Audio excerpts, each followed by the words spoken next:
yoo maal godhe namni tokko jiru isaa jijjiirata jettee yoo na gaafatte inni tokkoffaan irra darbuu hin dandeenye sababa guuruu dhiista. Sababa guuruu dhiisuun mala isa tokkoffaati. Sababni kee dhugaa ta'uu danda'a. Biizinasii eegaluuf maallaqa hin qabdu ta'a. Waan guddaa tokko eegaluuf beekumsi kee achi sin geechisu ta'a. Namni si gargaaru firri ollaan hin jiru ta'a. Kana dura muuxannoo guddaan qabdu ta'a. Wanti ati dubbattu hundi dhugaa ta'uu danda'a. Garuu wanti ani beeki jiruu koo keessatti wanti hin qayyabadhu, wanti hin qo'adhu, wanti naaf gale maali seete? Sababa guuruu beekuu jechuun rakkoo keetiif mala kennu, rakkoo keetiif fala kennu, tooftaa kennu jechuu miti. Hamma sin fayyadnetti akkasumaan ifaajuun akkasumaan nama maal si fayyada? Hin fayyadu. Kanaaf wanti si gaafadhu maali? Sababa guuruu dhaabi. Amma hin qabne kun hundumtuu dhugaadha hin qabdu. Kan amma hin beekne kun hundumti isaayyuu dhugaadha hin beektu. Maal haa ta'uudha amma? Kun hundumtuu dhugaadhaa maal haa ta'u? Maallaqa hin qabdu, fira hin qabdu, beekumsa hin qabdu, maal hin qabdu, san hin qabdu, kan hin qabdu.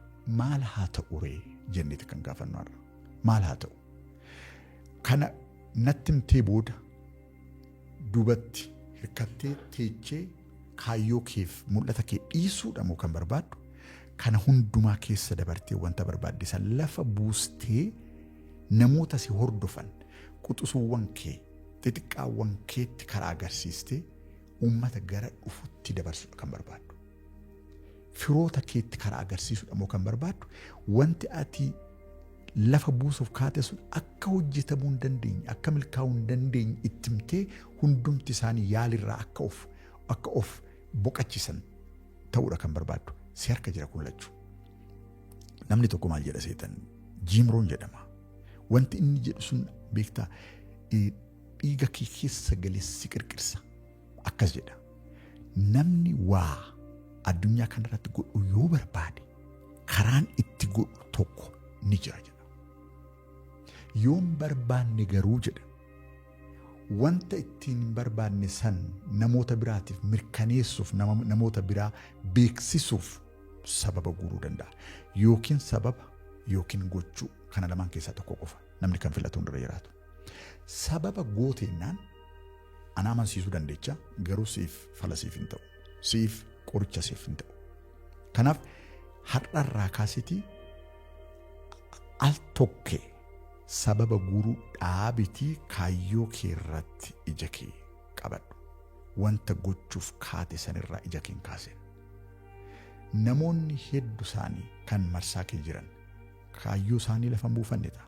Kaayyoo isaanii hin hordofne ta'a. Wanta barbaadan irratti hin hojjenne ta'a.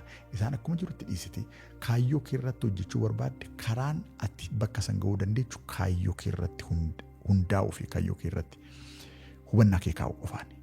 Sababa guuruun qorichaa miti karaa kamiin iyyuu yaadde akkasuman si o'oo isa malee nama fuulduratti nama jabaa fakkeessee si dhiyeessa malee siif garuu malan ta'u siif falan ta'u qoricha siif hin ta'u. Sababeeffachuu haalumaan dhaabdeet gaaffii kan of gaafatta. Wanta kana nan barbaada. Gaaffii inni na gaafatu aarsaa inni na gaafatu kan faluuf qophiidha. Yoon akkam godheen achi gaa jetteeti kan of gaafattu. Kanan achi hin geenye waanan kanan qabneef, waanan kanan beekneef, waanan kanan taaneef, waanan kanan ta'eef jechuu dhaabdeet gaaffii tokko qofa kan gaafattu. Gaaffichi maaliin? Bakka sani ga'uu kanan barbaadu. Wanta sani kanan milkeeffachuu barbaadu.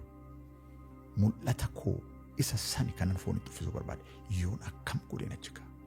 Yoon akkam godheen dhaba koo waa dhabuu koo injifachuu danda'a. Yoon akkam godheen wallaala koo injifachuu danda'a.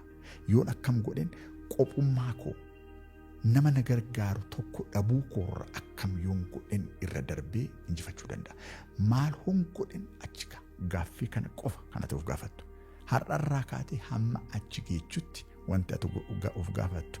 Gaaffiin inni tokkoof inni dhumaa yoon akkam godheen mul'ata kootti foon uwwisa. Waarate.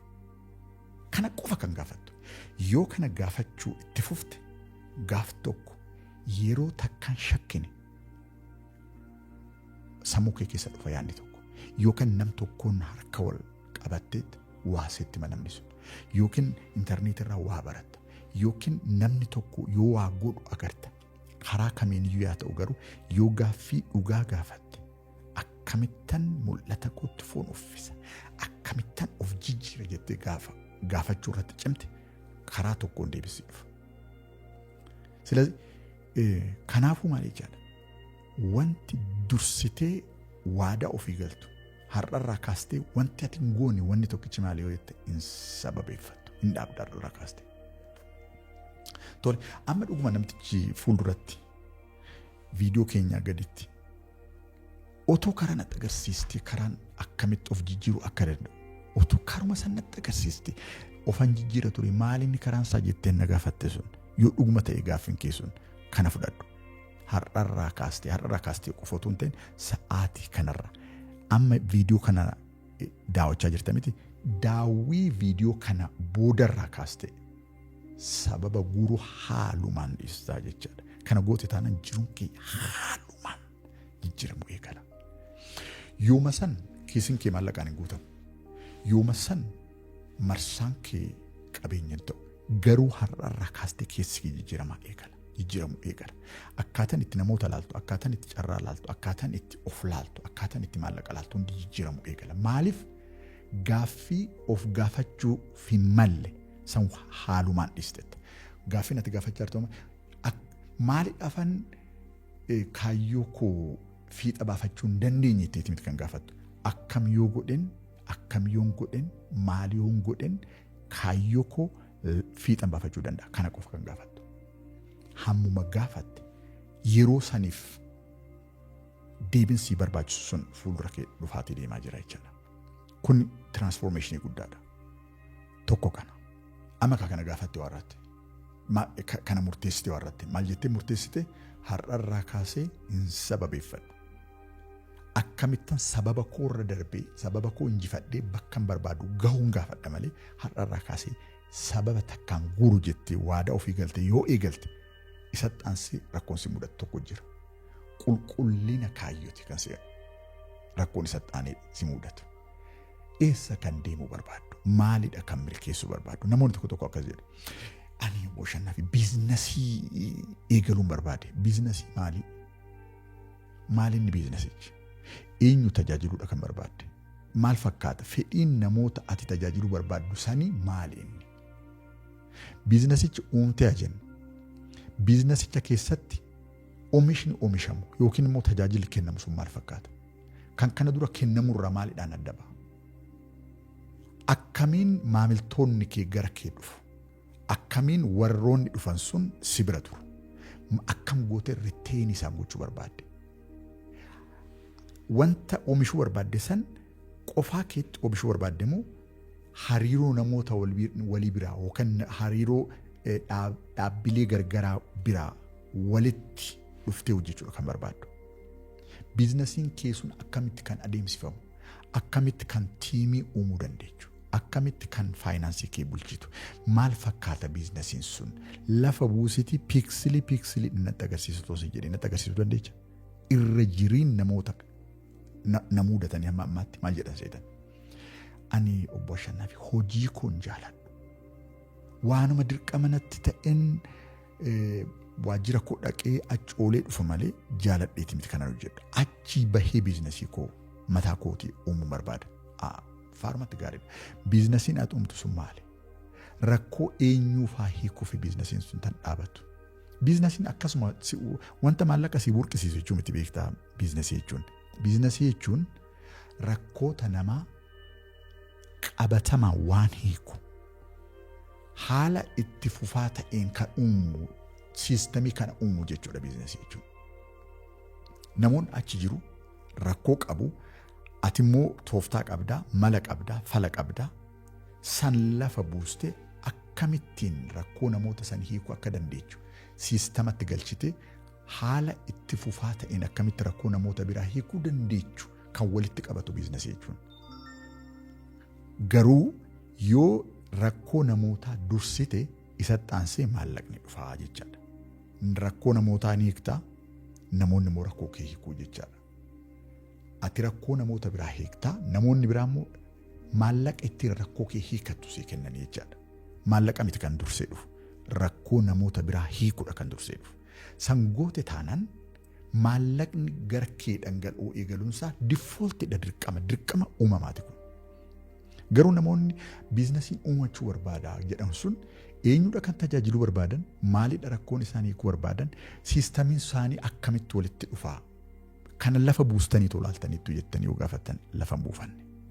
Kanaaf wanta uumuu barbaaddan maallaqa hammamii akka isin barbaachisu, akkamitti maallaqa san argachuuf akka maltan, kana hundumaa walitti fuutanii lafatti qulqulleessitanii kaataniiree jedhee isin gaafadhe. Eeyyuu jettan har'a kaastanii wanta isatti aansee dhufsan bira dhaquu dandeenya jechaadha. Irra jiriin namoota kaanii garuu dharraa isaanii isinitti himu malee wanta qulqullaa'e, wanta mul'ata sammuu isaanii keessa jiru alatti baasanii waraqaarra yookaan kompiitararra yookaan bakka biraa godhanii baasanii isinitti agarsiisan. Kanaaf otuu karaan eegaleen dura dhaqxee bakka bultu, dhaqxee bakka gahuuf kaate san agartee ka'umsa irra jiraata. Eessa dhaquufi kan kaate? Karaa kana hunda deemtee bakki galgala gahuuf kaate maal fakkaata? Eessa inni bakki sun? Maal inni karoorri kee? Maal inni mul'anni kee? Maal inni wanti ati lafa buufachuu barbaade? Wanti milkeessuu barbaadde sun maali? Kana qulqulleessuun faarmatti barbaachisaadha. Namoonni tokko waa milkeessuuf ka'an garuu wanta milkeessuuf ka'an san beekan. Akkuma akkamii seetan? Eessa deemuuf kaate ibalu jettee yoo nama gaafatte. Bakka deemullee hin beeku, akkasumaan an deemaa jira. Mee ogummaan geessitti maa yoo siin jedhe namtichi kun maraatadha moo fayyaadha jettee gaafachuu kee hin oola? Hin oolu. Akkasuma wanta hamma jiruu gahu, wanta guddaa, wanta mi'aawaa kana akkamitti cal jetteetuma ittiin deemta? Eessa gahuuf kan deemtu, bakka kam qubachuuf kan deemtu isa qulqulleessitee ka'uun sirra jiraata. Namoonni baay'een erga eegalan booda wanti isaan dhaabaniif maaliseeti? Karaa erga eegalan booda bakka dhaqan hin beekan. Kanaaf gahuu hin danda'u jedhanii deebi'uu jechaadha gara duubatti. Inni lammaffaa kana. Kanaaf maal inni mallisaa jechaadha? Kaayyoo kee qulqulleessi eegale. Bakka gahuuf kaate san qulqulleessitii beeki. Gaafa sun qulqullaa'e gaaffiin ambiraamuu dhalata san keessa. Amma kaayyoo kee beeki. Karaa koo beeki. Bakka dhaquuf ka'u san beeki. Faarumatti gaariidha. Garuu maal seete? Bakki gahuuf taate sun bakka kaaturraa kiiloomeetira 100 yookaan kiiloomeetira 1000 kan fagaatu yoo ta'e taakkuu takkaan kan eegalu. Tarkaanfii takkaan kan eegalu. Namoonni hedduu isaanii gaafuma ka'an gahuuf muddaman, hamma muddaman bakki gahuuf ka'an sun irraa fagaachaa deemu. Kun uumama, pirinsipilii uumati wanni isinitti himuu barbaadu.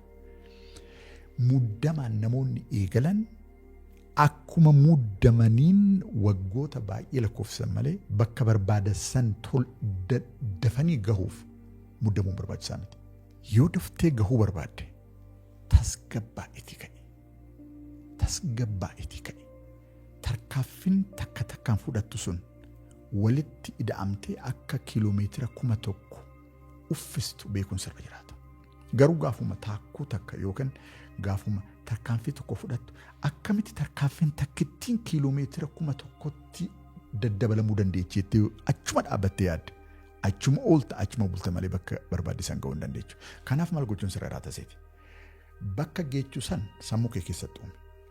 Dhaqiitii ilaali. Imaajinii godhe. Wanni inni fakkaatu mataa kee keessatti uumiti ilaali. Gammachuu inni sii kennu. Akkatti inni bilisa si baasu. Gaafa achi geechi akkamitti namoota deeggartu. Akkamitti kaashfiloon akkaawuntii kee keessa daddarbu. Tarkaanfii takkaan fudhatu sanitti deebi'i. Kanarratti waa sitti immoo barbaada.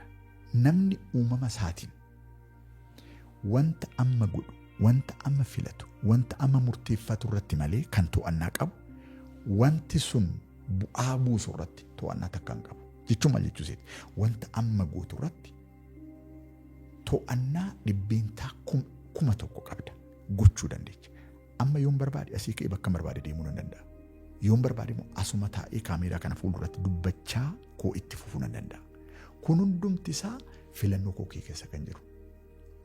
Yoon amma as taa'ee dubbachuuf filannoo godhe kaameeraan kun rikardiina godha.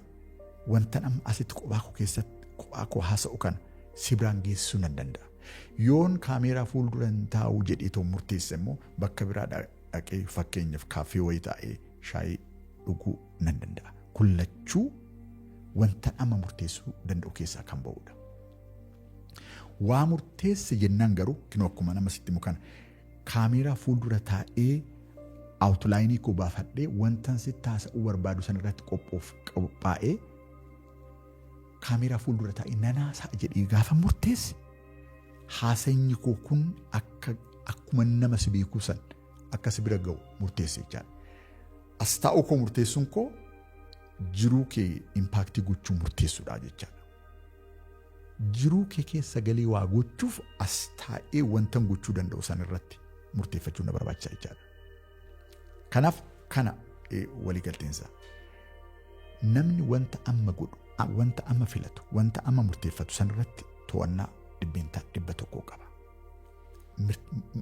Wanta barbaanne san filachuu, wanta barbaanne san hojjechuu hin dandeenya ammaa jechaadha. Wanti nu hojjennu sun garuu bu'aa buusa fuuldura keessatti. Daqiiqaa 10 booda, sa'aa 10 booda, waggaa 10 booda bu'aa buusa wanti amma filanne kun. Namni bu'aa buusan irratti to'annaa kan qabu wanta amma godhu irratti to'annaa waan qabuuf malee waan fuulduratti dhufu outkaamii fuulduratti dhufu kan san irratti to'annaa waan qabnuuf miti. Waan fuulduratti dhufu san dhiisiti. Obsesdii ta'uu dhiisiti. Wanta amma hojjechuun sirra jiraatu san irratti qofa hubannoo kee godhiiti. Isa irratti xiyyeeffadhuuti. Wanta hojjechuun sirra jiraatu hojjedhu waarrate. Gaafa san hojjettee waarratte. Uumamni immoo wanta ati hojjette san fudhatee gara dhuma isaatti isa fuudha jechaadha. Abjuu kee fuulduratti darbadhuuti wanta amma hojjechuun sirra jiraatu hojjedhu. Muddama yookiin obsesdii ta'uu garuu dhaabuun nurra jiraataa jechaadha. Inni afraffaa fi dhumaa kan hunda gootee gaafa hojiirra taa'uu eegalte miira keessummaa ta'isaatu sitti dhaga'amuu eegala. Maaliif seeti? Karaa kana dura deemtee hin beektu. Adeemsa jiruu kana dura jiraattee hin beektu. Waan haaraadha kun. Wanta kana dura muuxannoo kee keessa hin jirredha. Kanaaf yooma hojjechuuf kaatu miira keessummaa ta'isaatu sitti dhaga'ama. Keessattuu miira sodaa, miira shakkii. Amma dhuguma wanti kun fiixabaa. Amma dhuguma wanta akkasii xiqqoo kanaan eegalee wanta guddaa akkasiisan uumuu nan danda'a. Amma dhuguma ani namtichi ragaa hin qabne kun haala kanaan eegalee wanta kana fiixa baafachuu nan danda'a. Yoon iddoo gahee waa ta'e hoo, yoon iddoo gahee maallaqni natti hanqate hoo, yoon iddoo gahee maallaqa kanaaf namni kaapitaala isaanii naa kennan hoo, yoon dhabe hoo, yoon oomisha kana oomishee ergan waarradhe namoota irraa bitan yoon dhabe hoo, yoo shakkii kana keessa of galchite hojjechuu san dhaabdeetu shakkii san haalumaan akka hojii talakkoofteessa hojjechuu eegaltaa jechaadha. Kuni itti gaafatamummaa keetii miti. Wanta hojjechuun sirra jiraatu san hojjedhu. Hojiin sun garuu bu'aa mataasaa, konsikwensii mataasaa qaba. Namni itti gaafatamummaan isaa wanta amma gochuun irra jiraatu san gochuudha. San godhee gaafa waarrate boqonnaa fudhachuudha kan isarra jiraatu. Wanni hundumaa san lafa godhee amanee akka wanti sun dhufu amanee gallakkisee wanta amma hojjetu san keessa jiraachuun isarra jiraata. Kanaaf gaafuma dura eegaltu miira keessummaa isaatu sitti dhaga'ama. Kuni garuu uumama akka ta'e fudhachuun sirra jiraata. Sodaan kun duubatti akkas hin hambisne. Shakkiin kun akkas hin dhaabne. Kutannoodhaan akka itti fuftu sammuu kee qaruu sirra jiraata. Gaafa shakkiin sun dhufe maal goota seete? Shakkiin mallattoo adeemsati. Gaafa ati deemuuf kaate miirri haaraa ta'e isaa sitti dhaga'ame taana maal jechuu seeti? Bakka kana dura deemtee hin beekne deemuudhaaf tarkaanfachuu eegalte jechuudha. Kinoo akkuma waa lafarra yoo butte firikshiniin gara faallatiin miti kan aktii godhu. waayoo dhiibdee akka duubatti si dhiibu kan beektu. Yoo waan eegalle, yoo waan haraasaa keessa hin galle, yoo waan guddaasaa hojjechuuf hin kaane, rezistaansiin akkasii kun si mudatu. Yoo waa hojjechuuf kaate, yoo annuunii keessa galuuf kaate garuu wanta haaraa ta'e isaatu sitti dhagama qaama kee keessatti. Kan akkamitti fudhattaa jechaadha, waa gochuuf eegalee jechaadha. Nan sodaadha garuu nan godha. Nan shakka garuu tarkaanfii fudhadha. Hammuma sodaatte hammuma shakkite duubatti hin deebtu taanaan wanta hojjechuu barbaadde san hojjettee bu'aa buusuuf barbaadde san bira ga'uu haalumaan hin dandeechu. Kanaaf miirri haa jiraatu, sodaa soo ta'e sodaan sun haa jiraatu, shakkii soo ta'e shakkiin sun haa jiraatu, harka kee diriirsitii wanta hojjechuun sirra jiraatu san hojjedhu. Kitaaba barreessuuf kaate taanaan taa'iti qophii kee fudhadhuuti.